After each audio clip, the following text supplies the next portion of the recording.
نحمدہ ونصلی ونسلم علی رسولہ الکریم اما بعد فاعوذ باللہ من الشیطان الرجیم بسم اللہ الرحمن الرحیم یا ایہا الذین آمنوا ادخلوا فی السلم کافۃ ولا تتبعوا خطوات الشیطان انہ لکم عدو مبین۔ تمام خوبیاں پروردگار عالم کے لیے جس نے لفظ کن سے کونین کی تخلیق فرمائی۔ درود و سلام کے گلدستے پیش ہیں بارگاہ رسالت پاک صلی اللہ تعالیٰ علیہ وآلہ وسلم کی بارگاہ بے کسمنہ میں، جہاں سے کائنات کی بقا کے لیے آج بھی رحمت و رضوان کی بارشیں ہو رہی ہیں۔ عقیدت و محبتوں کے گلدستے پیش ہیں اہل بیت عظام، صحابہ اکرام اور اولیاء کاملین کی بارگاہ میں، جنہوں نے قرنن بعد قرن اور نسلم بعد نسل دار و رسن کے پھندوں کو چومتے ہوئے اسلام ہم تک پہنچایا۔ لائق صد احترام و تکریم پروفیسر ڈاکٹر عمیر محمود صدیقی صاحب دامت برکاتہم العالیہ، حاضرین محفل السلام علیکم ورحمۃ اللہ وبرکاتہ۔ اقبال نے برسوں پہلے کہا تھا، تو نہ مٹ جائے گا ایران کے مٹ جانے سے، نشأہ میں کو تعلق نہیں پیمانے سے، ہے عیاں یورش تاتار کے افسانے سے، پاسباں مل گئے کعبے کو صنم خانے سے، کشتی حق کا زمانے میں سہارا تو ہے، عصر نورات ہے دھندلا سا ستارہ تو ہے۔ اقبال کہہ رہے ہیں کہ ایران جیسی بڑی بڑی سلطنتیں مٹ جائیں، اس سے اسلام نہیں مٹے گا۔ اسلام کا تعلق نظریے سے ہے، جغرافیے سے نہیں ہے۔ جغرافیے میں تبدیلی آ سکتی ہے، نظریے میں تبدیلی نہیں آتی۔ پھر مثال دیتے ہیں کہ نشأہ میں کو تعلق نہیں پیمانے سے، میں کا تعلق جو ہے وہ پیمانے سے وابستہ نہیں ہے، بلکہ اصل چیز میں ہے۔ اسی طرح اسلام کسی ملک یا حکومت کا محتاج نہیں ہے عیاں یورش تاتار کے فسانے سے، پاسباں مل گئے کعبے کو صنم خانے سے۔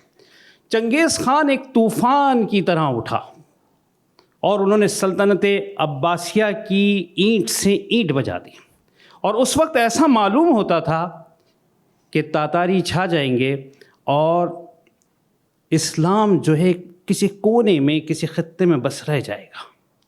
اور اس وقت مسیح برادری بھی یہ کوشش کر رہی تھی کہ کسی طرح سے تاتاری مسیحیت کو قبول کر لیں اور طاقت کا جو پورا توازن ہے وہ مسیحیت کے حق میں پلٹ جائے۔ لیکن پھر یہ دیکھیے کہ کیسا ہوا کہ اسی چنگیز خان جس نے اسلام کو مٹانے کی پوری کوشش کی، اسی کے پوتے برقع خان نے اسلام قبول کیا اور طاقت کا توازن اسلام کے حق میں پلٹ گیا۔ وہی لوگ جو اسلام کو مٹانے کے لیے نکلے تھے، وہی پھر اس کی حفاظت پہ مامور ہوئے۔ اور اقبال اسی کو کہہ رہے ہیں، ہے عیاں یورش تاتار کے افسانے سے، پاسباں مل گئے کعبے کو صنم خانے سے۔ اللہ کی قدرت ہے کہ جو مٹانے نکلے انہی کو محافظ بنا دیا۔ اب جو اقبال کہہ رہے ہیں یہی ہمارا آج کا موضوع ہے۔ اقبال کہہ رہے ہیں، کشتی حق کا زمانے میں سہارا تو ہے، عصر نو رات ہے دھندلا سا ستارہ تو ہے۔ اقبال کہہ رہے ہیں، مسلمانوں کو جھنجھوڑ رہے ہیں کہ کشتی حق کا جو سہارا ہے وہ تو ہے۔ یہاں پہ کوئی فضیلت بیان نہیں کر رہے ہیں یا تعریف بیان نہیں کر رہے، بلکہ ذمہ داری بیان کر رہے ہیں۔ اقبال مسلمانوں کو جھنجھوڑ رہے ہیں کہ اگر تم غافل ہو گئے، تم سو گئے، تو کشتی حق ڈوب جائے گی، تم نے نہیں سونا۔ آج ہم دیکھتے ہیں کہ قرآن مجید میں جو سب سے زیادہ ذکر کیا گیا کسی قوم کا، تو وہ بنی اسرائیل کا کیا گیا۔ تو بنی اسرائیل کا ذکر کیوں کیا گیا؟ اس لیے کہ ایک تاریخ کا پتہ چل جائے بھائی، اس لیے کیا گیا کہ اس کے ساتھ جو واقعات آئے، اس کے لیے جو اسے نعمتیں عطا کی اللہ نے، اس کو جو فضیلت عطا کی اللہ نے، انہوں نے جو جرائم کیے، ایسے مت کرنا جرائم جو انہوں نے کیے۔ قرآن نے بیان کیا، یا بنی اسرائیل اذکروا نعمتی التی انعمت علیکم وانی فضلتکم علی العالمین، اے بنی اسرائیل یاد کرو احسان جو میں نے تم پر کیا، اور یہ کہ اس سارے زمانے میں تم کو بڑھائی دی۔ کیسے انعامات کیے؟ قرآن نے جگہ جگہ بیان کی ہیں، وہ تارے میں چند آیات بیان کرتا ہوں۔ وَإِذْ نَجَّيْنَاكُم مِّنْ آلِ فِرْعَوْنَ يَسُومُونَكُمْ سُوءَ الْعَذَابِ يُذَبِّحُونَ أَبْنَاءَكُمْ وَيَسْتَحْيُونَ نِسَاءَكُمْ وَفِي ذَلِكُمْ بَلَاءٌ مِّن رَّبِّكُمْ عَظِيمٌ۔ اور یاد کرو وہ وقت جب ہم نے تمہیں فرعون سے نجات دے دی، وہ تمہارے اوپر عذاب توڑ رہا تھا، تمہارے بیٹوں کو ذبح کر دیتا تھا اور تمہاری عورتوں کو زندہ رہنے دیتا تھا، اور اس میں تمہارے رب کی طرف سے بڑی آزمائش تھی۔ پھر اس فرعون کے ساتھ کیا کیا؟ وَإِذْ فَرَقْنَا بِكُمُ الْبَحْرَ فَأَنجَيْنَاكُمْ وَأَغْرَقْنَا آلَ فِرْعَوْنَ وَأَنْتُمْ تَنظُرُونَ۔ اس کو ہم نے غرق کر دیا۔ پھر جب موسیٰ علیہ السلام کو ہی طور پر گئے تو سامری نے بچڑا بنا دیا اور یہ اس کی پوجا میں لگ گئے۔ قرآن نے اس واقعے کو یوں بیان کیا، وَإِذْ وَعَدْنَا مُوسَىٰ 40 لَيْلَةً ثُمَّ اتَّخَذْتُمُ الْعِجْلَ مِن بَعْدِهِ وَأَنْتُمْ ظَالِمُونَ ثُمَّ عَفَوْنَا عَنْكُم مِّن بَعْدِ ذَلِكَ لَعَلَّكُمْ تَشْكُرُونَ۔ اور جب ہم نے موسیٰ سے 40 راتوں کا وعدہ کیا، پیچھے سے تم نے اس بچڑے کی پوجا شروع کر دی، پھر اس کے بعد ہم نے تمہیں معافی دی کہ تم ہمارا احسان مانو، پھر کتاب بھی عطا کی، وَإِذْ آتَيْنَا مُوسَى الْكِتَابَ وَالْفُرْقَانَ لَعَلَّكُمْ تَهْتَدُونَ۔ اور جب ہم نے موسیٰ کو کتاب عطا کی اور حق و باطل میں تمیز کر دینے کا کہا کہ کہ تم راہ پر آؤ، اس کے بعد ان کا طرز عمل کیا تھا؟ وَإِذْ قُلْتُمْ يَا مُوسَىٰ لَن نُّؤْمِنَ لَكَ حَتَّىٰ نَرَى اللَّهَ جَهْرَةً۔ ہم تو اے موسیٰ اس وقت تک جو ہے وہ یقین نہیں کریں گے تمہارا جب تک کہ اللہ تعالیٰ کو دیکھ نہ لیں۔ فَأَخَذَتْكُمُ الصَّاعِقَةُ وَأَنْتُمْ تَنظُرُونَ۔ اور تمہیں پھر ایک کڑک نے آ لیا۔ اس کے بعد یہ سارے یہودی جو گئے تھے 70 کے 70 یہ مر گئے۔ پھر ان پہ کرم کیا اور پھر بیان کیا، ثُمَّ بَعَثْنَاكُم مِّن بَعْدِ مَوْتِكُمْ لَعَلَّكُمْ تَشْكُرُونَ۔ تمہیں پھر زندہ کیا کہ تم احسان مانو۔ مزید نعمتوں کا ذکر کیا، وَظَلَّلْنَا عَلَيْكُمُ الْغَمَامَ وَأَنزَلْنَا عَلَيْكُمُ الْمَنَّ وَالسَّلْوَىٰ كُلُوا مِن طَيِّبَاتِ مَا رَزَقْنَاكُمْ۔ اور ہم نے ابر کو تمہارے اوپر سائبان کر دیا اور تم پر من و سلوہ اتارا، اور کھاؤ ہماری یہ نعمت ستری نعمتیں۔ پھر جب طے کے ریگستان میں پہنچے اور بنی اسرائیل پیاس سے تڑپنے لگے تو پھر فرمایا، وَإِذِ اسْتَسْقَىٰ مُوسَىٰ لِقَوْمِهِ فَقُلْنَا اضْرِب بِّعَصَاكَ الْحَجَرَ فَانْفَجَرَتْ مِنْهُ اثْنَتَا عَشَرَةَ عَيْنًا قَدْ عَلِمَ كُلُّ أُنَاسٍ مَّشْرَبَهُمْ كُلُوا وَاشْرَبُوا مِن رِّزْقِ اللَّهِ وَلَا تَعَاثَوْا فِي الْأَرْضِ مُفْسِدِينَ۔ اور جب یاد کرو جب پانی کی دعا مانگی موسیٰ علیہ السلام نے اپنی قوم کے لیے، تو ہم نے فرمایا کہ عصا چٹان پر مارو، تو چٹان پہ موسیٰ علیہ السلام نے عصا مارا اور 12 چشمے نکل پڑے اور ہر قبیلے نے اپنے چشمے کو پہچان لیا۔ ان پر اس قدر انعامات کیے، لیکن ان کا حال کیا تھا؟ انہیں من و سلوہ اچھا نہیں لگ رہا۔ یہ کہنے لگے، وَإِذْ قُلْتُمْ يَا مُوسَىٰ لَن نَّصْبِرَ عَلَىٰ طَعَامٍ وَاحِدٍ۔ اے موسیٰ اس ایک پہ تو ہمارا غصہ نہیں ہوگا ہم سے، تو آپ اللہ تعالیٰ سے دعا کیجئے، فَادْعُ لَنَا رَبَّكَ يُخْرِجْ لَنَا مِمَّا تُنبِتُ الْأَرْضُ مِن بَقَلِهَا وَقِثَّائِهَا وَفُومِهَا وَعَدَسِهَا وَبَصَلِهَا، کہ دعا کیجئے اپنے پروردگار سے کہ نکالے ہمارے لیے وہ جن کو زمین اگاتی ہے، ساگ، ککڑی، گیہوں، مسور اور پیاز۔ موسیٰ علیہ السلام نے فرمایا کہ تم اتستبدلون الذی هو ادنی بالذی هو خیر، ادنا کو چھوڑ کر، اعلیٰ کو چھوڑ کر ادنا لینا چاہتے ہو، مل جائے گا تمہیں۔ ان کے اور دیگر جرائم کی بھی فہرست قرآن نے بیان کی، وَأَنِّي فَضَّلْتُكُمْ عَلَى الْعَالَمِينَ، کہہ کر جس قوم کو عالمین پر فضیلت دی، اسی پر اللہ نے پھر اپنا غضب بھی فرمایا، اور فرمایا وَضُرِبَتْ عَلَيْهِمُ الذِّلَّةُ وَالْمَسْكَنَةُ وَبَاءُوا بِغَضَبٍ مِّنَ اللَّهِ، اور مسلط کر دی گئی ان پر ذلت اور غربت، اور مستحق ہو گئے غضب الہی کے۔ یہ کس وجہ سے ہوا؟ ذَلِكَ بِأَنَّهُمْ كَانُوا يَكْفُرُونَ بِآيَاتِ اللَّهِ، یہ سب اس وجہ سے تھا کہ وہ انکار کرتے رہتے تھے اللہ کی آیتوں کا، وَيَقْتُلُونَ النَّبِيِّينَ بِغَيْرِ الْحَقِّ، اور قتل کرتے تھے انبیاء کو ناحق، ذَلِكَ بِمَا عَصَوا وَكَانُوا يَعْتَدُونَ، یہ سب کچھ اس وجہ سے تھا کہ وہ نافرمان تھے اور حد سے بڑھ جایا کرتے تھے۔ انہیں منع کیا گیا کہ ہفتے کے دن شکار مت کرنا، تو انہوں نے کیا کیا؟ انہوں نے ہفتے کے دن کے بجائے جمعے کے دن حوضیاں بنا لیں نہر کے کنارے، اور جب مچھلیاں آتی ہیں تو اس گڑھوں میں پھنس جاتی ہیں اور یہ ان کو بند کر دیتے، اور پھر اتوار کے دن ان کو پکڑتے تھے۔ انہیں لوگوں نے سمجھایا کہ کیا کر رہے ہو، یہ تو تم شکار ہی کر رہے ہو، لیکن یہ مانے نہیں۔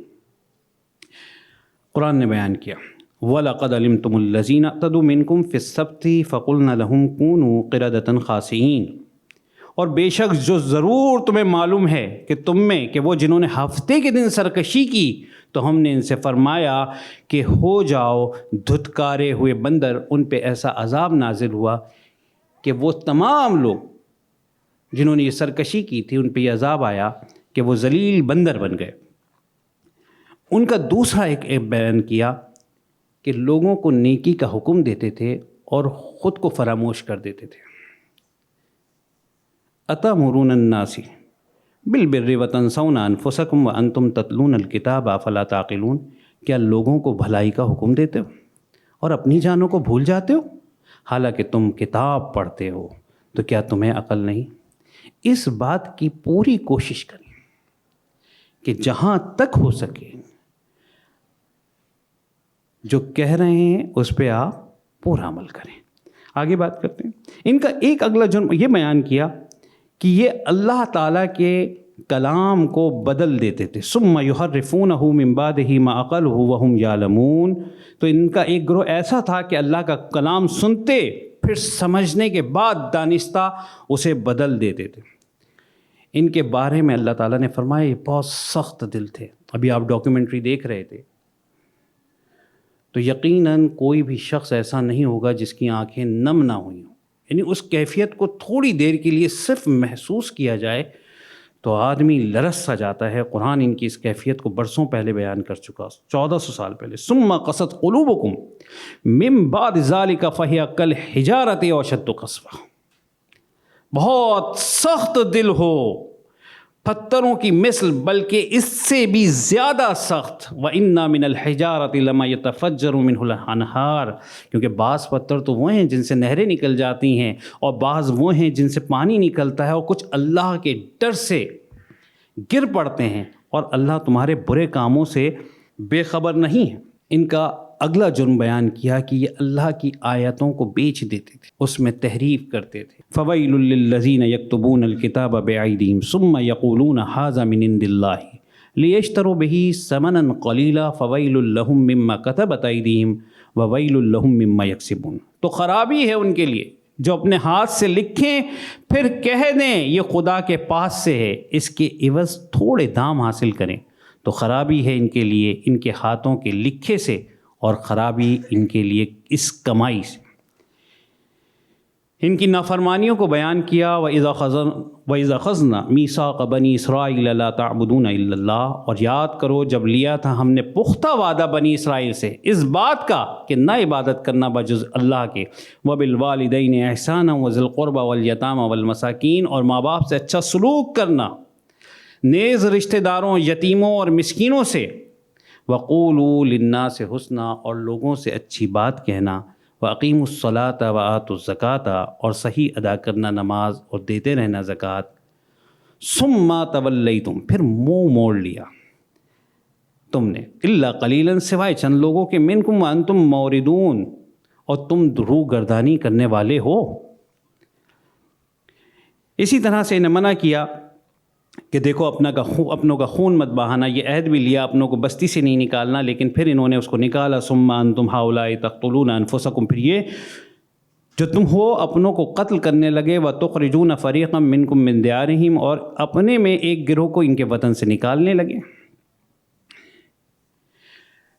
پھر بیان کیا کہ ان کا اگلا جرم افتؤمنون ببعض الکتاب وتکفرون ببعض، بعض کتاب کے بعض حصے پہ ایمان لاتے ہیں اور بعض کا انکار کر دیتے ہیں۔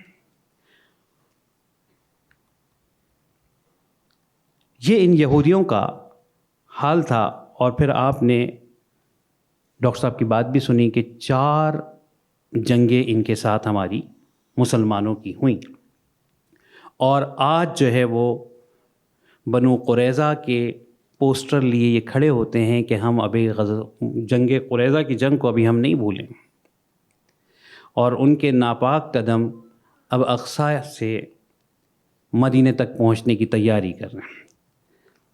یہ تھا اس میں مختصر سا، کیونکہ وقت بہت کم ہے، بات کو سمیٹ رہا ہوں۔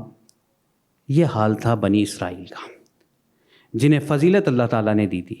امت مسلمہ کے لیے فرمایا کنتم خیر امت اخرجت للناس تأمرون بالمعروف وتنہون عن المنکر وتؤمنون باللہ، تم بہتر ہو ان سب امتوں میں سے جو لوگوں میں ظاہر ہوئیں بھلائی کا حکم دیتے ہو اور برائی سے منع کرتے ہو اور اللہ پر ایمان رکھتے ہو۔ بہترین امت کا جو تاج تھا وہ اب امت محمدیہ پر سجا دیا گیا، اور کیا سبب ہے کہ تم لوگوں کو نیکی کا حکم دیتے ہو اور برائی سے منع کرتے ہو۔ اب اصلاح حال کی تدابیر کیا ہیں؟ پہلی تدبیر تو یہ ہے کہ ہمیں یہ بیان، جیسے یہود کے بارے میں بتایا کہ کہتے تھے، نصیحت کرتے تھے، اپنے آپ کو بھلا دیتے تھے۔ مسلمانوں کے لیے کیا فرمایا؟ یا ایھا الذین آمنوا، اے ایمان والوں، لما تقولون ما لا تفعلون، وہ کہتے کیوں ہو جو نہیں کرتے؟ کبر مقتا عند اللہ ان تقولوا ما لا تفعلون، بڑی ناراضگی کا باعث ہے اللہ کے نزدیک تم ایسی بات کہو جو کرتے نہیں ہو۔ امام غزالی مثال دیتے ہیں اپنے بیٹے کو نصیحت کرتے ہوئے کہ فرض کر لو کہ تم جنگل میں ہو اور تمہارے پاس ہتھیار موجود ہے، تمہیں اس کا استعمال بھی آتا ہے، اچانک ایک شیر دھاڑتا ہوا تمہارے سامنے آئے اور تم صرف اس ہتھیار کو، کہ ہتھیار ہے، وہ ہتھیار تمہیں بچا لے گا جب تک تم نہیں چلاؤ؟ نہیں بچائے گا نا۔ بالکل اسی طرح سے اگر کسی شخص کو لاکھوں مسائل یاد ہوں، لاکھوں احادیث یاد ہوں، لیکن اس کا عمل نہ ہو تو اس کے کوئی فائدہ نہیں دے گا۔ اصلاح حال کی دوسری تدبیر کیا ہے؟ یا ایھا الذین آمنوا ادخلوا فی السلم کافۃ ولا تتبعوا خطوات الشیطان انہ لکم عدو مبین۔ اے ایمان والو، اسلام میں پورے داخل ہو جاؤ، شیطان کی پیروی نہ کرو۔ اسلام کوئی بوفے نہیں ہے کہ جو چیز پسند آئی وہ لے لی اور جو پسند نہیں آئی وہ چھوڑ دی۔ اسلام میں پورے داخل ہونا ہے۔ آپ ایک جملہ کثرت سے سنتے ہیں، اسلام میں داڑھی ہے، داڑھی میں اسلام نہیں ہے، اسلام میں حجاب ہے، حجاب میں داڑھی، حجاب میں اسلام نہیں ہے۔ یہ جملہ مناسب نہیں لگتا۔ قرآن تو یہ بیان کر رہا ہے کہ یا ایھا الذین آمنوا ادخلوا فی السلم کافۃ ولا تتبعوا خطوات الشیطان، اسلام میں پورے داخل ہو جاؤ۔ اور پھر وہ آپ نے حضرت حذیفہ بن یمان رضی اللہ تعالیٰ عنہ کا واقعہ سنا ہوگا کہ جب ایران پہنچے اور ایک مذاکرات ہوئے تو رستم کے دربار میں دسترخوان لگا تھا، ایک نوالا گر گیا تو کسی نے ٹھوکا دیا کہ نوالے کو نہیں اٹھائیں، وہ اٹھا رہے تھے کہ یہ اتنا بڑا دربار ہے، یہ لوگ کیا سوچیں گے۔ تو حضرت حذیفہ بن یمان رضی اللہ تعالیٰ نے فرمایا کہ میں ان احمقوں کی وجہ سے اپنے آقا علیہ الصلوۃ والسلام کی سنت کو چھوڑ دوں؟ کہ آقا علیہ الصلوۃ والسلام نے تو یہ فرمایا کہ کوئی نوالا دسترخوان پہ گر جائے تو اسے اٹھاؤ، صاف کرو، کھا لو، اس میں برکت ہو سکتی ہے۔ اسلام پہ پورا عمل کرنا ہے، اسلام پہ پورا عمل کرنا ہے۔ ایک مثال اور دے دیتا ہوں، آپ کو بات سمجھ میں آ جائے گی۔ ایک حکیم صاحب بہت مشہور تھے، اور حکیم صاحب کڈنی کا معاملہ ہو، شوگر کا ہو، 100% جو ہے وہ آرام آ جاتا تھا۔ تو ایک مریض پہنچا، ایک ہفتہ ہو گیا اسے آرام نہیں آ رہا، یہاں تک کہ ایک مہینہ ہو گیا۔ حکیم صاحب نے کہا بھائی اس کو آرام آئے یا نہیں آئے، میری ایک جو ریپو بنی ہے وہ تو خراب ہو رہی ہے۔ اس سے پوچھا کیا معاملہ ہے، کیوں جو ہے وہ تمہیں آرام نہیں آیا، تم خوراک کس طرح استعمال کر رہے ہو؟ کہا وہ جو آپ نے خوراک دیتے ہیں 3 ٹائم کی، وہ میں نے طاق پر لے جا کر سجا دی ہے اور 3 ٹائم اس کو دیکھتا ہوں، آنکھوں سے لگا لیتا ہوں۔ کہا اور پرہیز کا کیا معاملہ ہے؟ کہا بیمار گھر میں صرف اکیلا میں ہوں، تو پورے گھر والوں کو پرہیز کرانا تو درست نہیں، تو یہ ہے کہ جو سب کے لیے پکتا ہے میں بھی کھا لیتا ہوں۔ تو ہمارا حال بھی مسلمانوں کا ایسا ہی ہے کہ ہم نے قرآن مجید فرقان حمید کو طاق میں سجایا ہوا ہے، اس کو دن میں چوم لیتے ہیں، رمضانوں میں کچھ تلاوت کر لی، اور اس کے بعد اس پہ عمل ہمارا عملی زندگی میں بالکل نہیں ہے، پرہیز ہم کرتے نہیں، تو انجام کیا ہوگا؟ انجام ہمارا اچھا نہیں ہوگا۔ اللہ کریم ہمیں عمل کرنے کی توفیق عطا فرمائے۔ اصلاح حال کی ایک اگلی تدبیر یہ ہے کہ اپنی صفوں میں اتحاد رکھو۔ فرقہ واریت بہت الگ چیز ہے۔ فرقہ واریت وہ ہے اب ہمارے یہاں، اللہ تعالیٰ ہمارے حالوں پر رحم کرے۔ شاذ بن قیس ایک یہودی تھا، ایک دن اس نے مسلمانوں کو دیکھا کہ اوس و خزرج آپس میں بیٹھ کے باتیں کر رہے ہیں، تو اس نے ایک یہودی نوجوان کو بھیجا کہ جاؤ اور جا کر ان کے سامنے جنگ باز کی باتیں چھیڑ دو۔ جنگ باز جو ہے وہ اوس و خزرج کے درمیان ایک بڑی جنگ چلی اور اس میں کشتوں کے پشتے لگ گئے۔ اس نے وہ ساری باتیں اور اس زمانے میں جو اشعار اور غزلیں اور نظمیں کہی گئی تھیں وہ کہنا شروع کر دیں۔ وہ سہمے ہوئے جذبات جو تھے وہ بھڑک اٹھے اور وہ لوگ ایک دوسرے کے لیے مارنے کے لیے نکل پڑے، تلواریں نکل آئیں، نیزے نکل آئے۔